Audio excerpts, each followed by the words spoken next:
Hello, everyone, and welcome to the ICT for Smart Grids lecture. My name is Abdulrahman Abdelkader, and I will be your main lecturer for the next 4 sessions. And I will today give you an introduction to the course, and I will provide you with all the information that you need to know in order to make the best out of this situation um, with online learning. First of all, my email is down there. If you would like to contact me for any kind of question that you might have, please don't hesitate to do so.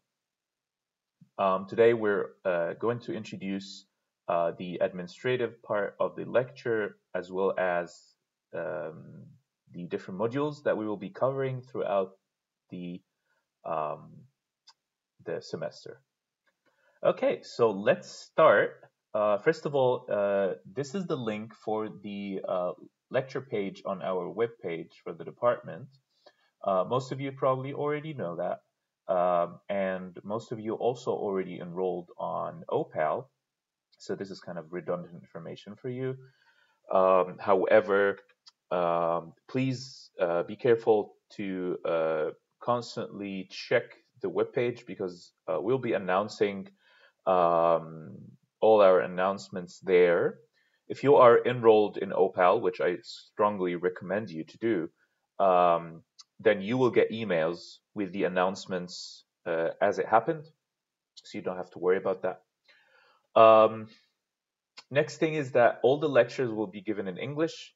If you do have problems with that, please don't hesitate to ask. As I said, send an email, ask you questions right in the forum on Opal. We're also going to show you how you can use the forum feature. Third, you have here my email. As I said before, please don't hesitate to contact me when you have questions. Next thing is that the course doesn't really have any specific book that you can learn from. I would say it's a very simple course. You don't have to check multiple references. However, if you pay attention through the lectures, if you ask questions about the things that you don't understand, it should be fairly simple to pass the course. Now, the main materials are the slides, the lecture notes that might be available, or the notes that you take through the lecture. And there are several books that are recommended for you to read, however, not obligatory. Now, all the course materials will be made available in OPAL weekly. That includes the lecture slides, any kind of code that we will be using throughout the lecture, as well as the video lectures that you will be getting for the foreseeable future until we go back to normal operation in the university. The last thing is that ICT stands for Information and Communication Technology, in case you guys were wondering. And that takes us to the next part in this lecture, which is talking about the different modules that we will be covering throughout the lecture. Now, smart grids as a concept are a form of networked controlled systems. That means that in order to control a smart grid, we need different kind of modules, different systems, different technologies communicating with each other, connected and working together. At the very bottom layer of all of these technologies is the hardware part. And this is where monitoring through sensors and IoT comes in play. That's the first module we will talk about. We will explain how sensors and sensing technologies play a huge, crucial role in the operations of smart grids and the management of smart grid systems. We will introduce the concept of IoT or Internet of Things, the different technologies that are being used within IoT. And from there, we will move on to the second module, which is the data transmission. Now, as these sensors sense different features and different phenomena in the smart grid, they need to collect this information, the sensing data that they collect, and they need to transmit it to another area. to the point where this data can be processed. And in order to do so, they need kind of a data transmission system. We will talk about the different data transmission mechanisms, different communication protocols that are being used in the IoT realm, world, how you can access a communication channel, what is a communication channel, what are the main um, things that you need to know about communication channels, how can you describe a signal being transmitted through a communication channel, what is modulation and demodulation.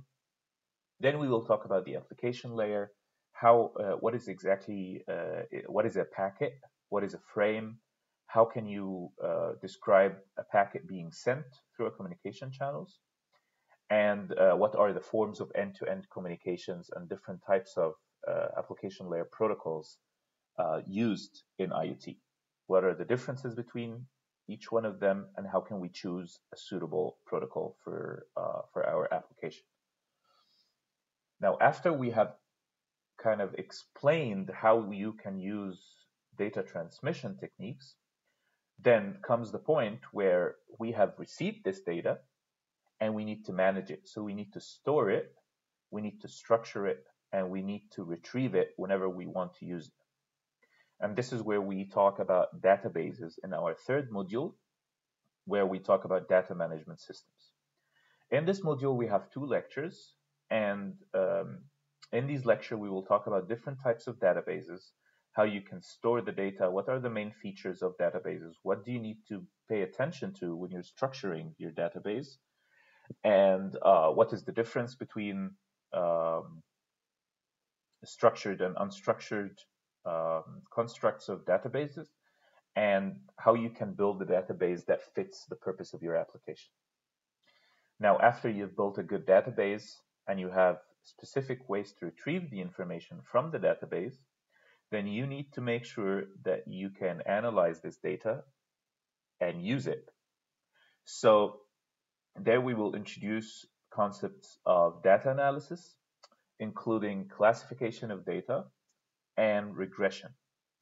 Now, in regression, you learn specific behaviors in the data in order to predict how the future data will look like.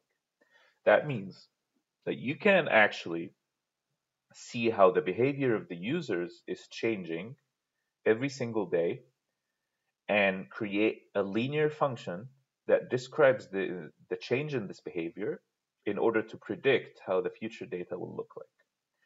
Regression means that you kind of try to fit the data to a certain function in order to describe how the data changes over time. Now, this can be a linear regression, this can be a linear function, or it can be a non-linear function, which is a little bit harder to perform. So we will talk about that, and then we will talk also about classification of data. How can you have a huge amount of data and classify them into different features? How can you extract these features? How can you make your algorithm decide the features on its own?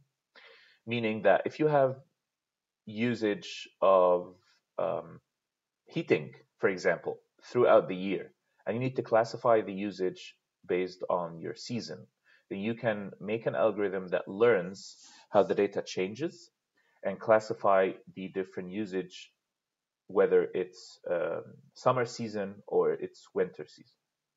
So it can actually identify which season it is right now.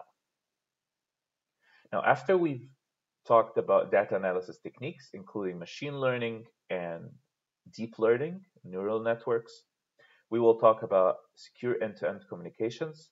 How can you encrypt your data? And what are the main aspects of encryption and decryption that we can use to provide a secure end-to-end communication channel? Now, the course schedule looks like the following. We have 12 lectures, not counting the FinSteam week, where there will be no lectures. We will be covering all the modules that we talked about, including the current lecture. And we will start by talking about a general introduction of smart grids and what are the technologies that we will be looking at throughout the lecture in the next um, lecture. Then we will move on to talk about IoT and sensor network technology in the physical layer. Then we will talk about the application layer and different communication protocols. After that will come a lecture on power line communications offered by Professor Leonard. And this might be the first lecture to be given in person. We still don't know if that will be possible. But for now, what we know is the first 4 lectures will be completely online. After that, we will talk about databases. We'll start by discussing relational database management systems, and we'll give you an introduction to SQL. After that, we will talk about NoSQL databases. Both of these lectures on databases will be offered by Elias Sishif. After that, we will go into the data analysis module, including mathematical background, then linear and Bayesian regression, and then support vector machine classification. If we do have time after that, we will talk possibly about deep learning and neural networks. These lectures will be offered by Vincent Lasco. And after that, the final module is about information security and cryptography. And the lecturer for these modules is to be determined. However, they are fixed to the lecture and will be given for sure. So now we've given you the main information that you need for this lecture. There will be a small video later showing you the webpage of the course and the OPAL repository where we will be making the announcements. And I also will show you the forum feature for the course that you can use to ask your questions. So thank you for listening and see you in the next video.